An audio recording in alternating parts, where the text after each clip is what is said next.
Oh, is it recording already? Yeah. I didn't realise that. I was like, when are you going to press play? Hello everybody, welcome back to my channel Tictastic. I'm Wilamena and I'm back again with my sister for another video, and this is Ticmas Day 4. Hi, my name's Marley. Oh yeah. So for today's video we are gonna, I know, a bit random, we're making some necklaces for various people for Christmas. Shh, spoilers. Yeah, not gonna say who. We've been making them for, or I've been making them for the last couple of months. I'm a bit behind, so I've enrolled some help. Yeah, and we're going to be talking about conditions which are associated with people who have Tourette as well. Which are kind of called cousins, is what we tend to refer to them as. Okay. So yeah, get into the video. How do you know how long to measure the string? I usually take off my necklace and measure how long my necklace is. Can you take off your necklace, please? Yeah. I was using a ruler. I'm actually really struggling. They've done it. Don't cut my fingers. Don't cut my fingers. Don't cut my fingers. Okay, thank you. You do have this condition called Tourette's. I fear for my fingers.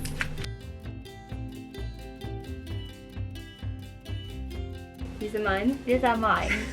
I can't do it, Wilamena. I dropped it. I hope Helen doesn't see this. Oh, I dropped my I dropped mine at the same time that you dropped yours. I'm getting competitive now.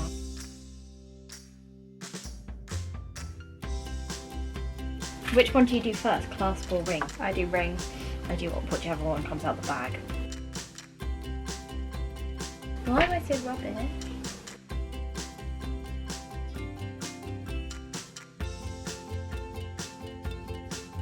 Oh, why is it so difficult? Oh, you squeezed it wrong. Did I? Is there a way to squeeze? No. I proper dropped it. How can you not proper drop it? Was it floating mid-air? And another one. And you lost it again. It just came undone. You haven't squeezed that enough. Well, obviously not. Oh no, it's too short. We're not really machines, are we? We're not churning these up. I don't know how Helen does it in 3 minutes. Done. Ditto. That took us 14 minutes. We're rubbish. So, sorry, I'm really good at dropping things. flashback egg. to the eggs in day 1.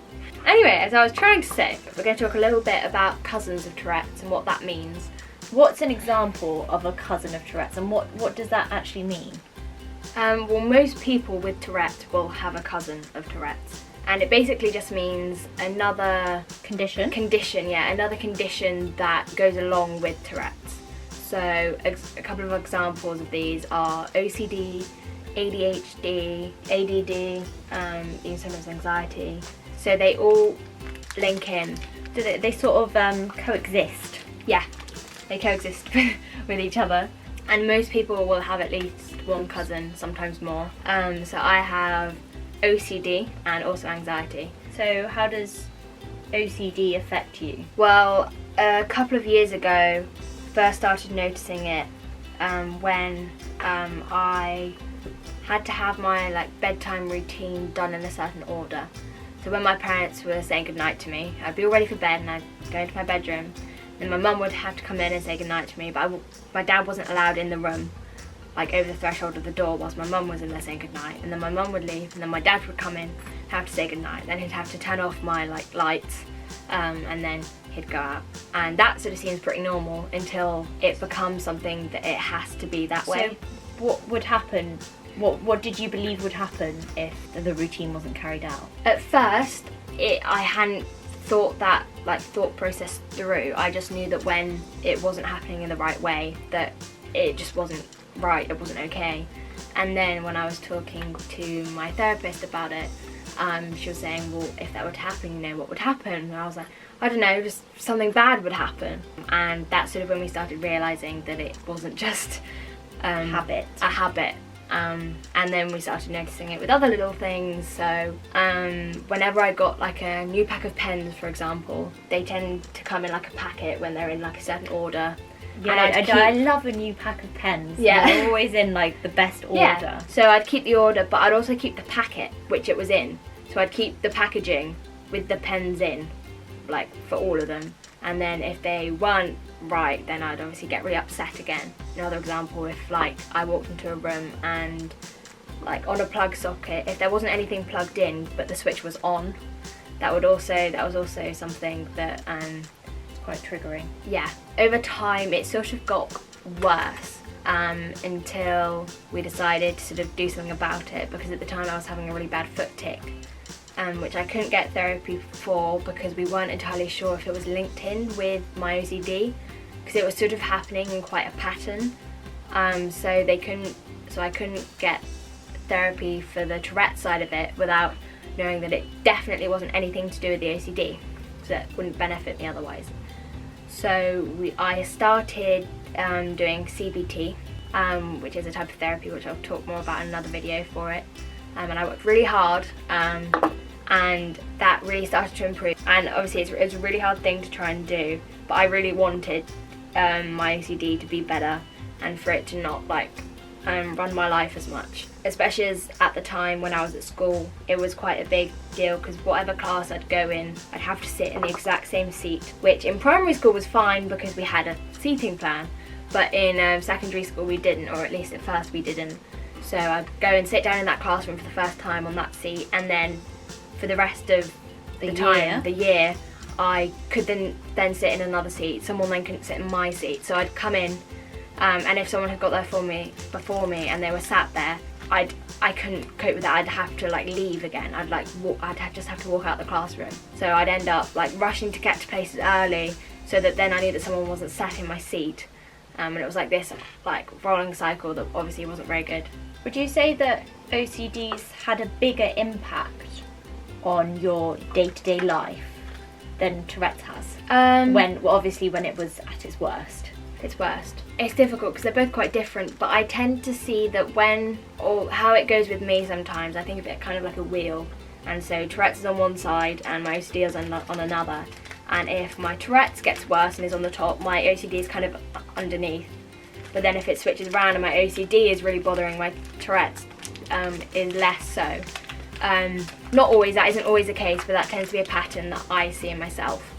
But since doing the CBT therapy, like my OCD, it helped so much. It's like been amazingly. a lot quieter, your OCD recently. Amazing. Like it hardly ever gets in the way of my day-to-day life. Like every now and then I notice something that I'm doing and I go, oh, actually I don't need to do that, or I probably shouldn't get into the habit of doing that. But other than that, it's amazing what like the therapy managed to do for me.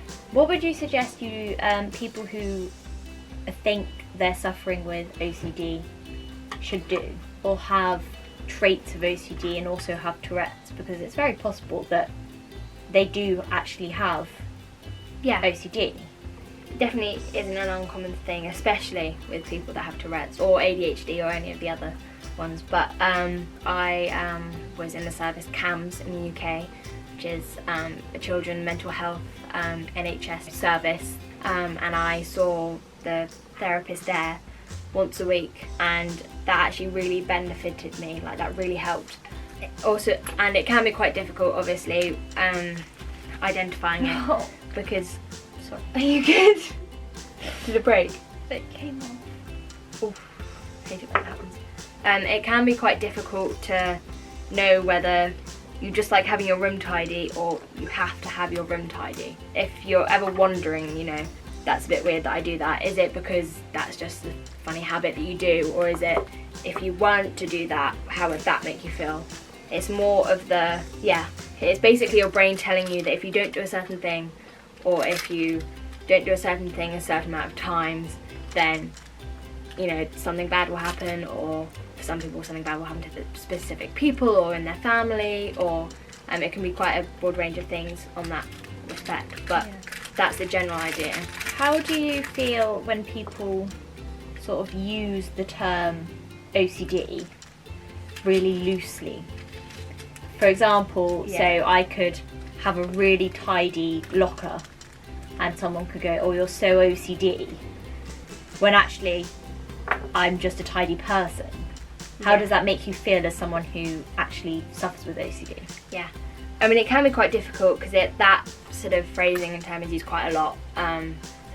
Sometimes I'm so OCD, or stop being so OCD about that, which when you're actually struggling with it, because it is something that's really, it's a real thing. It's really debilitating for a condition, because you have to do certain things. And having lived with you, it really is a case of it has to be done, otherwise actually, if it's not, your Tourette's kicks off.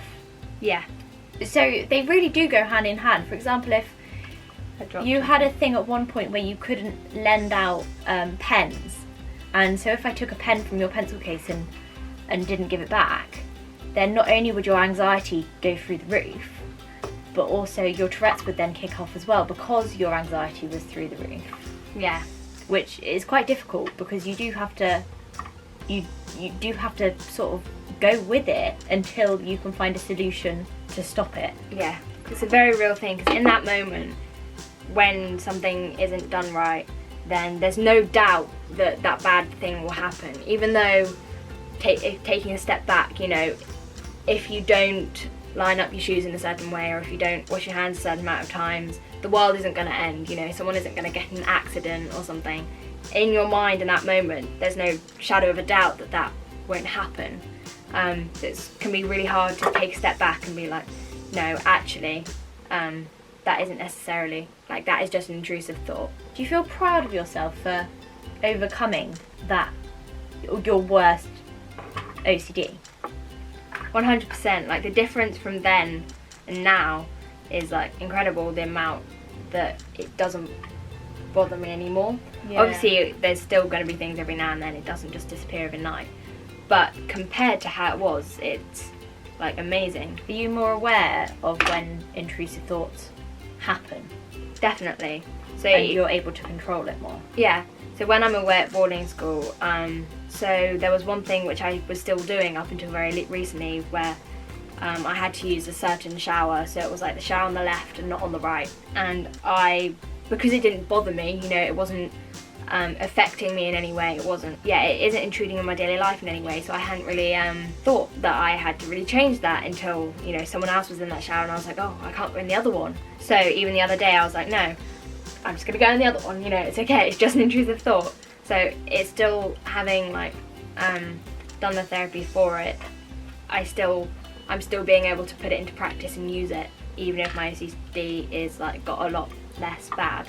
So we're now going to put our necklaces into little gift bags, and we'll show you the results. Yeah. Sorry if you can hear that, it's raining really, really hard. Thanks, we're in the top of the house, so the roof is like this. It's like being in a tent. So if you can hear that, I'm sorry, but it's the rain.